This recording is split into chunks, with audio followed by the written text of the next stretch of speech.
We're going to turn now to Washington, where all eyes are on the negotiations to resolve the so-called fiscal cliff, a combination of tax hikes and spending cuts that's set to take effect on January 1st.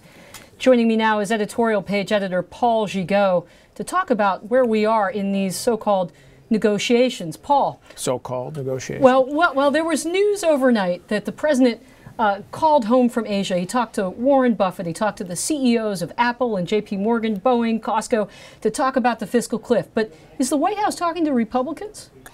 Well, it had an hour-long meeting with them, with the congressional leadership on Friday, which Jay Carney, the White House spokesman, called constructive. But that was just a photo op.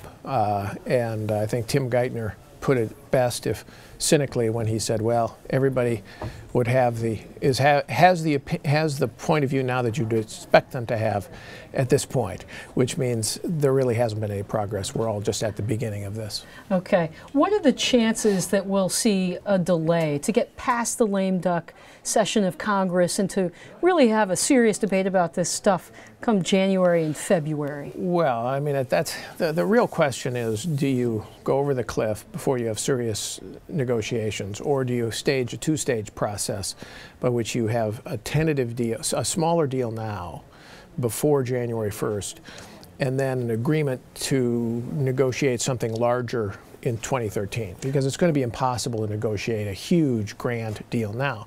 But the administration right now is taking a very hard line on tax rates and tax rate increases, saying it must have some rate increases now, or they'll just let the rates go up as they are supposed to in January 1st, and then presumably blame Republicans for whatever happens, any economic fallout, and then negotiate from there. So I think the question is, do you get a smaller deal now, negotiate a larger deal later, or do we go over the cliff? Where does that leave House Leader John Boehner, given the composition of his caucus in the House?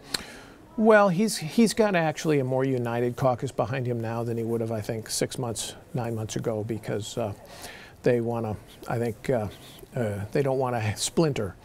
But he's got a tough situation because the administration is basically telling him, you're caught between getting blame for going over the cliff or having to accept a very unpalatable option. So, which would be voting for tax rate increases of some kind, and maybe some token spending cuts, or even spending increases, because the White House is saying, remember, it wants $100 billion in new infrastructure spending too.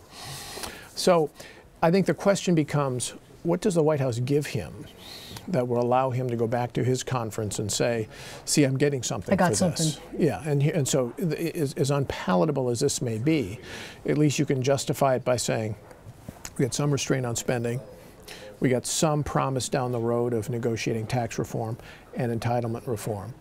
Other than that, I mean, the danger for the White House is they're taking such a hard line, they'll back Boehner into a corner where he can't deliver his conference. So if he can't deliver the conference and we go over the cliff, we've got about less than a minute left. What are the implications for the economy and for markets? Well, I mean, obviously markets are jittery, right? We've had two good days, Friday and today so far, at least, reacting, I think, to some of the good news about the atmospherics. Oh, we're all going to get a deal, you know. But as I say, I think that's a photo op. I think the market is overbuying on that news. Before that, we had the market down 6% since Election Day. So I think that there's some risk to the economy. I'm not smart enough to know whether we go into recession or not with a tax increase, but it certainly would be bad news. And I think what you're already seeing, Journal had a front page story today, investment falling off as businesses say, well, I think I'm going to wait and see what happens. Meanwhile, you have a lot of people cashing out. Big dividend offers here, special dividends to beat the tax increase. A lot of capital gains being realized now in advance. Mergers going ahead. Basically, people want to beat the tax man.